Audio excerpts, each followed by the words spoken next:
Well, our deposition of former President Clinton has concluded. I want to thank everyone for braving the cold and staying out here. I know it's been a very long day. We believe this was a very productive deposition.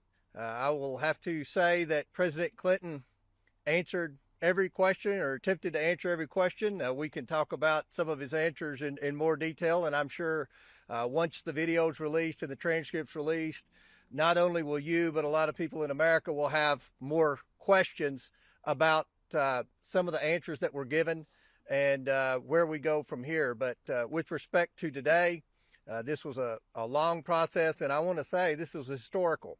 I believe that in the history of Congress, the two highest ranked officials to ever be deposed by Congress would be President Bill Clinton and Secretary of State Hillary Clinton. This is a serious investigation. We will continue to try to get the truth to the American people and justice for the victims.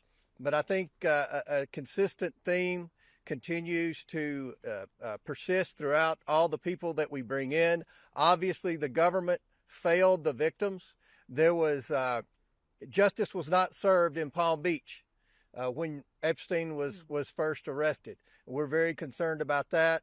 We still have lots of questions about how Epstein accumulated so much wealth, and we will continue to bring some more people in and try to get answers.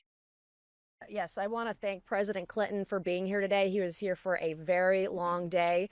He did attempt to respond to every single question asked, even when his attorneys told him to shut up. He kept, going. I think there's agreement too on everybody who was here on both sides of the aisle that we want to get to the bottom of this, whether Jeffrey Epstein was an intel asset or honeypot operation, sex trafficker, prostitution ringleader, financier of Ponzi schemes, financial crimes, etc. There is an effort, I believe, and a belief that we need to get to the bottom of this because justice was not served in the Southern District of New York. It was not served in Palm Beach, and it certainly hasn't been served for many victims around the world who are victims of this